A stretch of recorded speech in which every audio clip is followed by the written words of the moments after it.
Hello student, welcome back to my channel Pharma Studygram. तर आजच्या लेक्चरमध्ये आपण पाहणार आहोत अँटी हायपरटेन्सिव्ह ड्रग्स।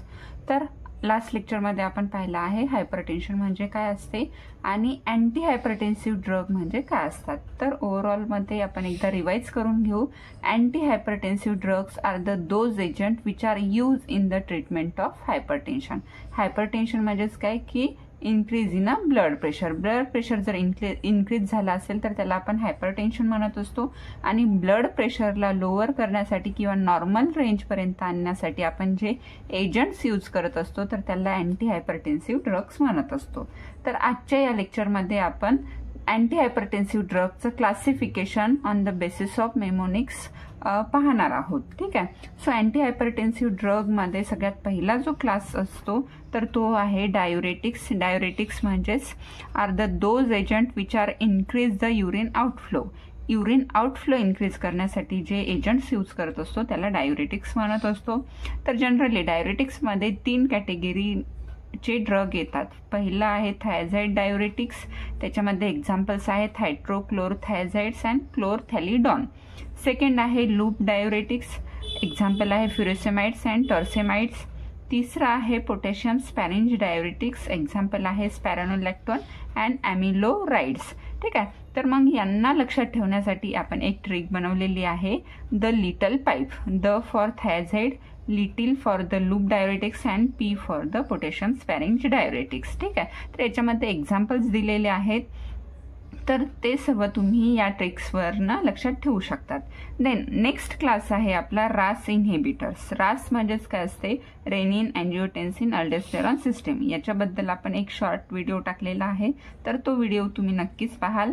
तर याच्यामध्ये 3 कॅटेगरीचे ड्रग्स येत असतात। पहिला आहे एसी इनहिबिटर, त्यालाच आपण अँजिओटेन्सिन कन्व्हर्टिंग एन्झाईम इनहिबिटर्स म्हणत असतो। एसी इनहिबिटर्सचे एक्झाम्पल्स आहेत कॅप्टोप्रिल, इनॅलाप्रिल अँड लेसिनोप्रिल। देन नेक्स्ट कॅटेगरी आहे अँजिओटेन्सिन रिसेप्टर ब्लॉकर। अँजिओटेन्सिन रिसेप्टर ब्लॉकरमध्ये एक्झाम्पल्स आहेत लोसार्टन, टेल्मिसार्टन। देन नेक्स्ट आहे डायरेक्ट रेनिन इनहिबिटर, एकच एक्झाम्पल आहे दॅट इज द ॲलिस्किरन। तर मग आता या 3ही कॅटेगरीच्या ड्रग्सला आपल्याला लक्षात ठेवण्यासाठी मेमोनिक्स बनवलेली आहे, April cause tanning to aliskiren. ठीक आहे। So A meanings ACE inhibitors. ACE इनहिबिटरच्या शेवटी काय लागते, pril, that's why we called it as a April cause tanning. Tanning म्हटलं तर अँजिओटेन्सिन रिसेप्टर ब्लॉकर्सचे जेवढेही एक्झाम्पल्स आहेत तर त्याच्या नावाच्या शेवटी TAN लागत असतो, त्याच्यामुळे आपण इथे कन्सिडर केला आहे टॅनिंग। 2 कोणाला कॉज करते टॅनिंग, ॲलिस्किरन। ॲलिस्किरन काय आहे, एक सिंगल ड्रग आहे जो की डायरेक्टली रेनिनला ॲक्ट करून रेनिनचं इनहिबिशन करत असतो, तर सिंगल ड्रग आहे that is the aliskiren. That is mnemonics आहे April cause tanning to the aliskiren. Okay. Then next category आहे आपला किंवा नेक्स्ट क्लासिफिकेशन आहे सिम्फॅथोलायटिक। सिम्फॅथोलायटिक्सला आपण अँटी ॲड्रेनर्जिक्स ड्रग म्हणत असतो। ठीक आहे। सो अँटी ॲड्रेनर्जिक ड्रग्समध्ये क्लासिफिकेशन दिलेलं आहे अल्फा ॲड्रेनर्जिक ब्लॉकर, दुसरा आहे बीटा ॲड्रेनर्जिक ब्लॉकर, तिसरा क्लास आहे अल्फा प्लस बीटा ॲड्रेनर्जिक ब्लॉकर्स आणि चौथा आहे सेंट्रल सिम्फॅथोलायटिक्स। ठीक आहे। सो सिम्फॅथोलायटिकमध्ये जो पहिला अल्फा ॲड्रेनर्जिक ब्लॉकर आहे त्याचे एक्झाम्पल्स आहे prazosin, terazosin and doxazosin. Beta adrenergic ब्लॉकर्सचे एक्झाम्पल आहे propranolol, metoprolol and atenolol. Alpha plus beta adrenergic ब्लॉकर्सचे एक्झाम्पल्स आहे labetalol and carvedilol. And central सिम्फॅथोलायटिक्सचे एक्झाम्पल्स आहेत क्लोनिडिन अँड मिथाइल डोपा। ठीक आहे। तर यांना लक्षात ठेवण्यासाठी आपण जी मेमोनिक्स बनवली आहे ती आहे अल्फा झोसिनने बीटा लॉल के कॉल पर कैश और मनी की बात की। ठीक है।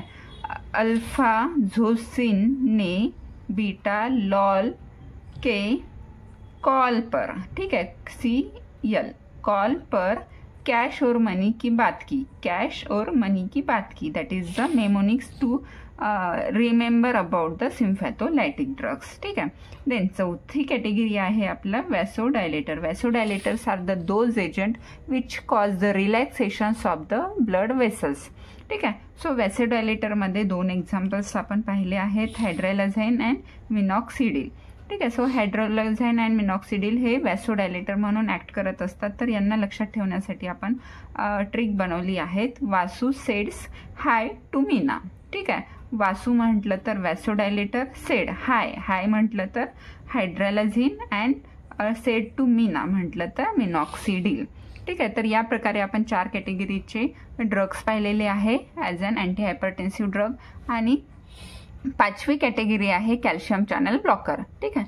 सो कॅल्शियम चॅनल ब्लॉकर्स काय आहे की जे सेल मेम्ब्रेन्सवर प्रेझेंट कॅल्शियम चॅनल्स असतात किंवा ओपनिंग्स असतात, तर त्यांना ब्लॉक करण्याचं काम हे कॅल्शियम चॅनल ब्लॉकर करत असतात.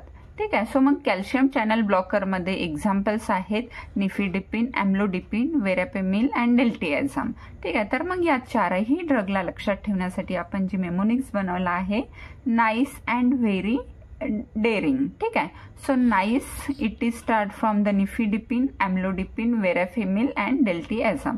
तर या सर्व ट्रिक्सचा वापर करून आपण अँटी हायपरटेन्सिव्ह ड्रगचं क्लासिफिकेशन लक्षात ठेवू शकतो. पहिलं सेंटेन्स पाहिलं आहे, the little pipe means the thiazide loop diuretics and potassium sparing diuretics. RAS इन्हिबिटरचे मेमोनिक्स आहे April cause tanning to the aliskiren. सिम्फॅथोलायटिक्सचं मेमोनिक्स आहे अल्फा झोसिन ने बीटा लॉल के कॉल पर कॅश और मनी की बात की. ओके. नेक्स्ट वॅसोडायलेटर मेमोनिक्स आहे Vasu said hi to Meena. And calcium channel ब्लॉकर्सचा मेमोनिक्स आहे नाईस अँड व्हेरी डेअरिंग. जर तुम्हाला हा व्हिडिओ आवडला असेल तर नक्कीच व्हिडिओला लाईक करा आणि ही ट्रिक तुमच्या मित्रमैत्रिणींपर्यंतही शेअर करा आणि चॅनलला नक्कीच सबस्क्राईब करा. Thank you for watching my video.